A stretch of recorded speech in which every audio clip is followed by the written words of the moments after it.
HSC 26 শিক্ষার্থীরা তোমরা ঠিক এতগুলো উপবৃত্তি পাবা। আজকে আমরা তোমাদেরকে জানাবো এখানে তোমরা কত টাকা পাবা এবং এটা সময়কাল কবে, কি আবেদন শুরু হবে, সবকিছু। দেখো, তোমরা পরীক্ষা দিয়েছো, এখন তোমরা একটা ব্যাচ থেকে আরেকটা ব্যাচে যাচ্ছ, মানে শিক্ষাবর্ষ পরিবর্তন হচ্ছে এবং এই সময়কালে অনেকগুলো উপবৃত্তির আবেদন শুরু করে শিক্ষা মন্ত্রণালয়, সরকারি উদ্যোগে, বেসরকারি উদ্যোগে। সো আমরা ট্রাই করব এই উপবৃত্তি সম্পর্কে তোমাদেরকে একটা জানানোর জন্য, যাতে করে তোমরা মাথায় রাখো। এমন না যে কালকে থেকেই দিবে, এটা তোমাদের রেজাল্ট প্রকাশে পরবর্তী থেকে দিবে, বাট আপাতত তোমাদের একটা ইনফরমেশন আমরা দিয়ে রাখছি যে তোমরা এই উপবৃত্তিগুলো পাবা এবং পরবর্তীতে আমাদের এই চ্যানেলে এই উপবৃত্তির বিস্তারিত যখন যা হবে সেগুলো পাবে। এই জন্য বলবো channel subscribe, Facebook page follow দিয়ে রেখো। 26 শিক্ষার্থীরা দেখো, এখানে সবচেয়ে গুরুত্বপূর্ণ পয়েন্ট হচ্ছে তোমরা পরীক্ষা দিয়েছো, এই পরীক্ষার পরেই মূলত তোমাদের উপবৃত্তি বিষয়গুলো বেশি সামনে আসবে। তো আমি তোমাদেরকে একটা একটা করে দেখাই তোমরা কোন কোন উপবৃত্তিগুলো এবার পাবা। প্রথমেই রয়েছে তোমাদের মেধাবৃত্তি। মেধাবৃত্তি মানে কি? তোমাদের মেধা এবং সাধারণ বৃত্তি, এটাকে বলা হয় সরকারি বৃত্তি, যেটা তোমাকে প্রদান করে থাকে। কে প্রদান করে? এটা ডিরেক্টলি তোমাদেরকে সরকার থেকে বা শিক্ষা বোর্ডগুলো থেকে প্রদান করে এবং এটার আবেদন শুরু হয় না, এটা ডিরেক্টলি টাকা পাবা তোমরা। এটা সরাসরি তোমার এসএসসির যে রেজাল্ট হবে না, সেই রেজাল্ট থেকে তোমাদেরকে বাছাই করে তারা দিয়ে দিবে টাকা, উপবৃত্তির রেজাল্ট প্রকাশ করবে। এখানে স্পেশালি আবেদন করার কোনো সুযোগ নাই এবং এটার সময়কাল কত বছর জানো? এটার সময়কাল হচ্ছে 2 বছর। 2 বছর এটার সময়কাল এবং এর সাথে তোমার টাকার পরিমাণ যদি বলে, এখানে 8,600 থেকে টোটাল 16,200 টাকা তোমরা এই 2 বছরে পাবা। ওকে, বেশ ভালো একটা অ্যামাউন্ট 2 বছরের জন্য।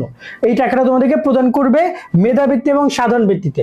মেধাবৃত্তির শিক্ষার্থীরা বেশি পাবা, সাধারণ ভিত্তির শিক্ষার্থীরা কম পাবা। এবং আবারও বলছি, এটা কোনো আবেদন না, এটা কোনো আবেদন করা হবে না, সরাসরি তোমার এসএসসি রেজাল্টের উপরে হবে। আর এর পরবর্তীতে পাবা তোমরা কলেজে ওঠার সাথে সাথে পাবা ভর্তি সহায়তা। এইখানে একদম সিম্পল কথা, তোমরা এখানে পাবা মেবি 8,000 টাকা না 6,000 টাকা দিবে। ওকে, 8,000 টাকায় আমরা যতটুকু মনে হয়, 8,000 টাকা বা 6,000 টাকা মেবি, ঠিক আছে। 6,000 টাকা তোমাদেরকে প্রদান করবে এবং এটা একটা অনুদান, এটা হচ্ছে এককালীন পাবা। ওকে, এটা এককালীন তোমরা পাবা, এটা হচ্ছে একটা অনুদান। এখানে আবেদন করতে হবে তোমাকে, এখানে অনলাইনে আবেদন করতে হবে। কলেজে যখন তোমরা উঠবা, সামনে তোমাদের রেজাল্টের পরে সাথে সাথে কিন্তু কলেজ অ্যাডমিশন, এই কলেজ অ্যাডমিশনের সাথে সাথে এইটা আবেদনটা শুরু হয়ে যাবে এবং এটা প্রদান করে থেকে PMEAT তোমার এটি.com। ওকে, এটা মূলত হচ্ছে তোমার প্রধানমন্ত্রী শিক্ষা সহায়তা ট্রাস্ট কর্তৃপক্ষ প্রদান করবে। ওকে, এর পরবর্তীতে সবচেয়ে বেসরকারি বড় উপবৃত্তি হচ্ছে ডিবিবিএল স্কলারশিপ। ডিবিবিএল মানে ডাচ বাংলা ব্যাংক লিমিটেড, তারা মূলত এই বৃত্তিটা প্রদান করে এবং এটারও তোমাদেরকে আবেদন করতে হবে। এটার টাকাও দিবে তোমাদেরকে 2 বছর। ওকে, 2 বছর টাকা দিবে এবং এই যে বৃত্তিটা আছে, এই বৃত্তিটার টাকার পরিমাণ কত জানো? প্রতি মাসে 2500 টাকা। তার মানে প্রতি মাসে তুমি কত পাবা? 2500 টাকা করে পাবা। গুণ তুমি দাও 24, দেখো তুমি এখানে কত টাকা আসে। তার সাথে এক্সট্রা আরো 7,000 টাকা পাবা। টোটাল আমি যতটুকু জানি প্রায় 67,000 টাকা তোমরা এইখান থেকে বৃত্তি পাবা। মানে বেশ বড় একটা উপবৃত্তি, প্রত্যেক মাসে 2500 টাকা করে পাবা। তার সাথে জামা কাপড় এবং বই খাতা কেনা বাবদ আরো প্রায় 3500 টাকার মতো তোমাদেরকে প্রদান করবে। টোটাল এই ডিবিবিএল উপবৃত্তিটা সবচেয়ে বড় একটা উপবৃত্তি এবং এই উপবৃত্তির আবেদন চলবে, তাও তোমাদের রেজাল্ট প্রকাশ হওয়ার কয়েকদিনের মধ্যেই এই উপবৃত্তির আবেদন শুরু হবে। এটা কিন্তু অনেক বড় এবং প্রতি বছরই লাখ লাখ শিক্ষার্থী এখানে অ্যাপ্লাই করে, সেটা এখান থেকে যাচাই বাছাই করে এবং অনলাইনে আবেদন। সবচেয়ে সুখবর হচ্ছে যে এগুলোর একটা উপবৃত্তির আবেদন করতে তোমার 1 টাকাও লাগবে না, সব নিজের মোবাইল ফোন থেকে করতে পারবা।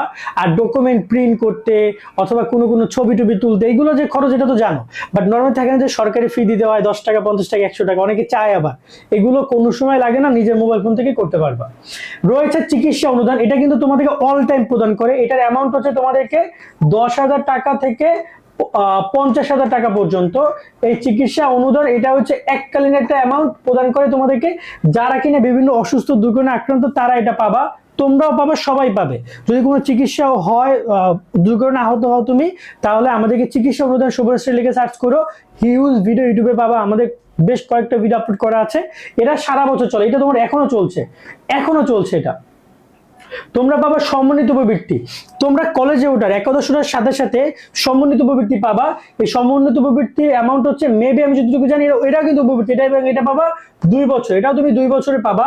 এবং এই উপবৃত্তির মেয়াদ, তোমার টাকার পরিমাণ মোটামুটি মানে 16,000 টাকার মতো, 16,000 না 18,000 টাকা এরকমের তোমাদেরকে প্রদান করবে তারা।